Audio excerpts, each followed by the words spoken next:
Today we're back with another update for the quarterback tier list. While recording this right now, there's been no MUT leaks of any QBs coming out this week, but I am expecting there to be some QBs this week. And honestly, why there's been a lack of tier list is because of MUT leaks. And I keep saying I'm going to drop it after this, but then after that, there's more leaks. So I'm just gonna start dropping tier list and whatever the content. Sorry, I hit the mic. I'm not sure if y'all heard that, but whatever the content is, whatever the leaks are, I'm just gonna post whatever's out in the game at the moment. However, if you guys want me to, if there is a leak for a quarterback or something like that right before I do a tier list, do you guys want me to mention that leak or no? Let me know down below. Of course, if you are looking to add any of the new quarterbacks to your team, head over to my sponsor, MMOEXP, for the cheapest, most reliable MUT coins on the market. Use code FERDY at checkout for 6% off. A link for the website is in the description. So yeah, I didn't want to mention the leak here, but we did get Shedeur Sanders leaked last night. So Shedeur is coming out on Thursday. I also do think Jackson Dart is going to get an upgrade as well. So if we take a look at Shedeur's card, Shedeur's a field general, meaning that he should get inside Deadeye. I'm really not 100% sure how abilities work in this game.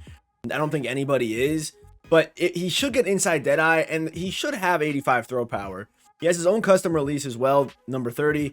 And he shouldn't have slow audible animations. So to me, Shedeur has QB1 potential. Obviously, I'm not going to put him on the tier list today, but I think he actually does have QB1 potential. Same with Jackson Dart, honestly. Dart also, I think, does as well.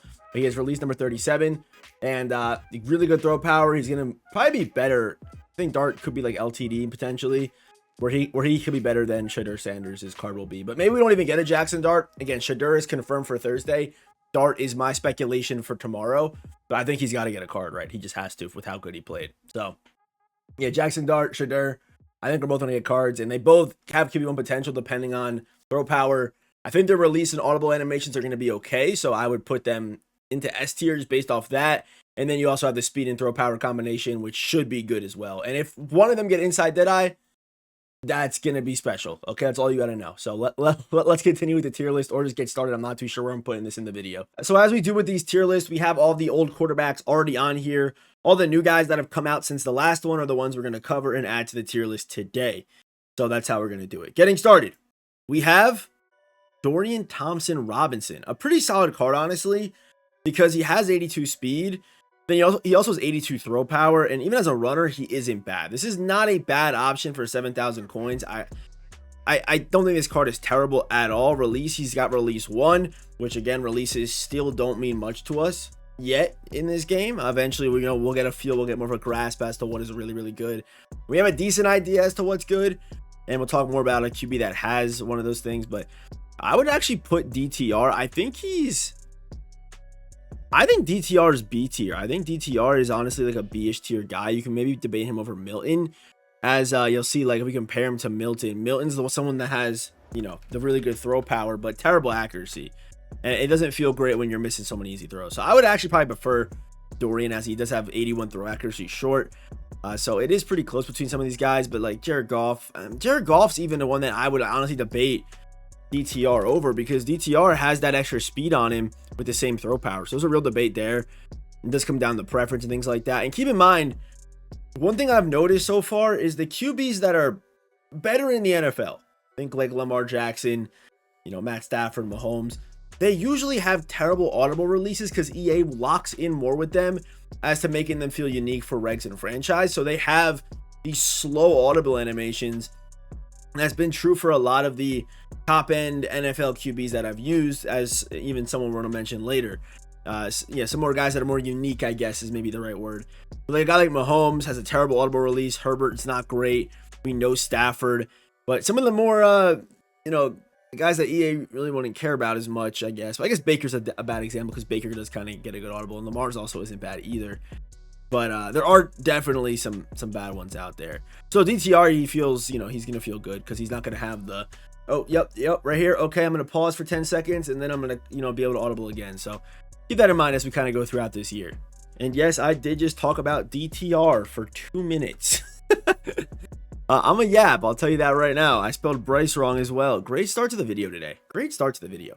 Okay, Bryce Young is the man who is up next. One of the most disappointing cards to come out this year, because Bryce Young is one of those guys I mentioned where they have a really good release and virtually no audible animation. This card, when he was in the MUT leagues, he had QB1 potential. People probably didn't realize this because, you know, he's smaller. Maybe not everyone would have used him because he's smaller, but future Bryce Young cards are ones to look out for because of his release and because of his audible animation. Unfortunately for this card itself, all he really has going for him is short accuracy. His speed is nothing elite. His throw power, nothing elite at all. Not even with a +2 strat card, which, by the way, I'm looking at these cards in the frame of mind that you have a +2 strat card. So, because you know, everyone should try to get that. Maybe, you know, next season it'll be a little different. We'll have, you know, +3 strat cards, but I would actually put Bryce Young. I don't think he's C tier. I think he's B tier. I go Bryce Young B tier, and I'm okay with that. But like, just because of stats, like, and even he doesn't get any like crazy abilities either. So I would put Bryce Young B tier. A pretty disappointing card. He easily could have been S tier if they gave him better stats. But 81 throw power is simply not good enough. Matt Stafford, man. Oh boy. Okay, I love this card's release. I'm gonna start by saying that right now. I think he has one of the best releases in this game right now. However, his audible animation will make you want to commit arson. It is a terrible animation. Not the worst I've seen this year, though, but it is slow and it's frustrating. However, if you are playing in ranked, the play clock normally is long enough where it doesn't really matter. It's just kind of a frustration. It's just frustrating to use. But Stafford does have good accuracy stats and 89 throw power with the +2. He does need a theme team to get him over to 90. But once you're there, it's pretty good. And his release is butter. It's just you know, just got to keep him in the pocket, right? He's not someone that you can really even air truck with behind the line of scrimmage to create space because he is slightly too slow. But Matt Stafford is good. I think he belongs in A tier. But if I'm being honest, for a lot of people, if we compare the Elite Stafford to this one, they're not that different. They're really not that different between the two. I just put the older Stafford in.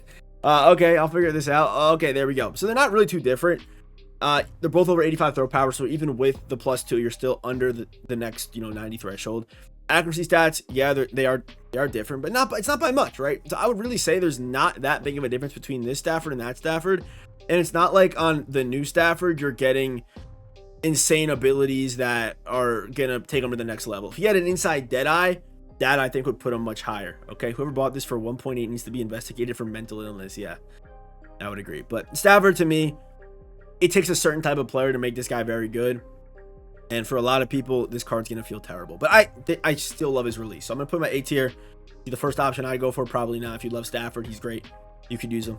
But the audible animation, man. That's what I'm going to say for Matt Stafford, bro. The next card I want to talk about is actually one of the most underrated cards in the game. Bo Nix. This card is really good. He has such a good release. It reminds me a little bit of Baker's. I didn't even check. Are they the same? They might be the same. They are different, but he does have a really good release in game. He's got 84 throw power, so you can easily get him over to the 85, even if you only have the +1 strat card. So keep that in mind. Good accuracy stats besides the mid, but you can't boost that right now unless you have theme team stuff. But good speed, good acceleration with a good release. Not a terrible audible animation. And for abilities, he does only get X factors, but that's kind of what you're doing on these higher overall guys anyway. A lot of these guys are not putting that first ability. You're not running anchored extender. You're not running jukebox. You know, you're not doing that unless you have inside Deadeye on some of these guys. So I don't hate this either. Like a Homer and Pro Reads or Pocket Deadeye, something like that. You know, or Dots Pocket Deadeye. Like one of those is not I don't hate that at all. And this card's solid, man. He's solid, and I think he might be a little bit higher than what some people might be expecting. But I would put Bo Nix top of A tier. I think he's just outside there. I think he's a slightly better version of this Baker Mayfield card because he gets the X factors. And if we compare the two stat wise, you'll see what I mean. So you go to Baker here, the 82 Baker. He's got better speed. Baker has that better throw power, but again, with strat cards, it's going to feel the same. Accuracy is better on Bo Nix. So you can kind of go either way, but I really do like Bo Nix release. It is very underrated. If you're looking for a new QB to try, you may have not even seen this card came out, but Bo Nix is actually really good. And next up, I want to talk Kyler Murray before getting into our top. Oh, yeah, we'll do top 3 here today. But Kyler Murray, 86 speed. I think for playstyle purposes, Kyler Murray is really good. And if you're running, like rolling out with the air truck this year for creating space behind the line of scrimmage, Kyler's a monster at that. So you kind of pair all that together. You can easily get him over the 85 throw power. The throw on the run's good. As a ball carrier, quarterbacks don't fumble this year.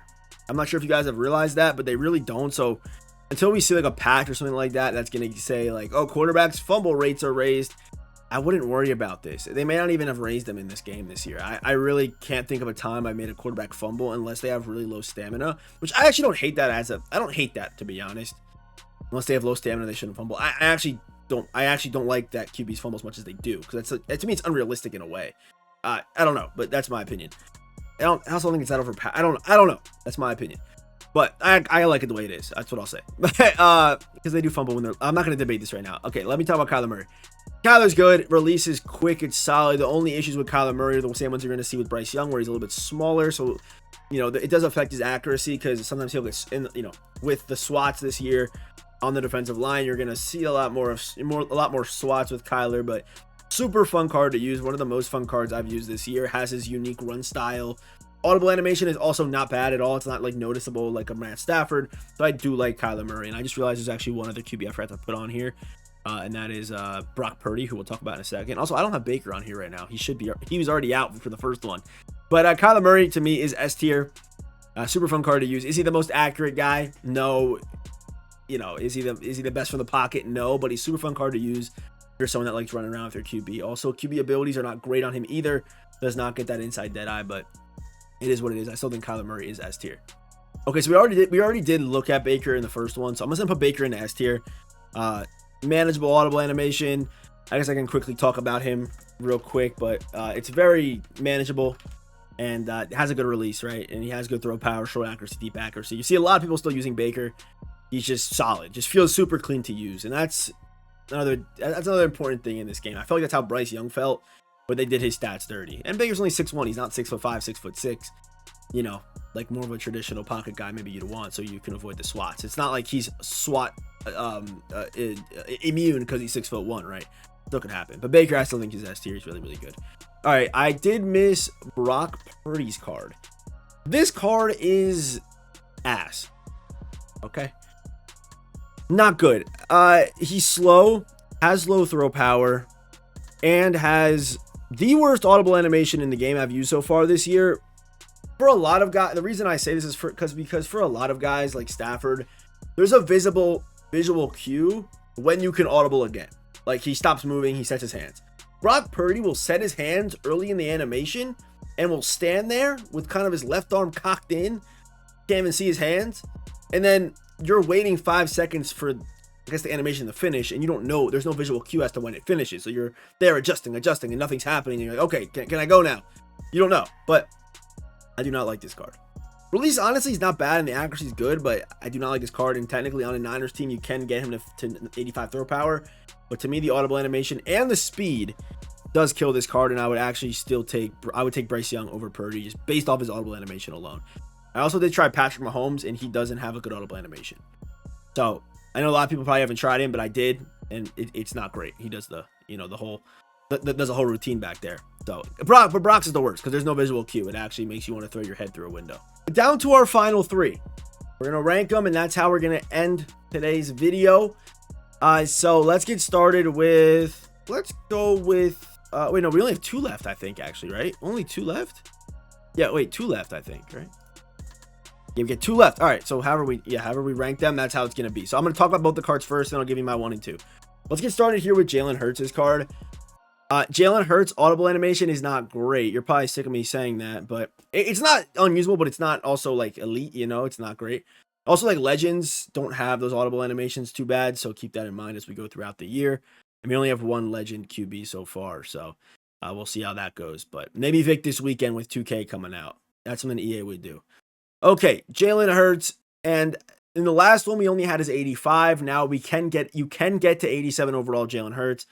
And once you do this card's a monster. He's got base 85 throw power, 85 speed, 87 short accuracy, 85 deep, 87 throw on the run, 83 carrying on this guy. He's definitely not fumbling. Good CODs, decent juke move, good ball carrier vision. When I look at this card, I think at least +1 speed. You can at least get him +1 throw. You should be able to at least get him +3 throw power because you should have a theme team, right? So +1 speed, potentially if you have crystals, +2. If you have crystals and 50-50, we're talking 88 speed on Jalen Hurts. So tough. And he gets inside dead eye as well, which is very good. So just keep that in mind. Does get inside and does get pocket as well, whichever you want to do, whichever you want to run. So Jalen Hurts, I think he's amazing. Elway isn't bad. Elway, I don't, maybe it's just me using like old QBs. I don't like it as much, but he's not as fast as Hurts. Doesn't get all 32. Both cards will get over 86 or over 85 throw power. The accuracy stats are there.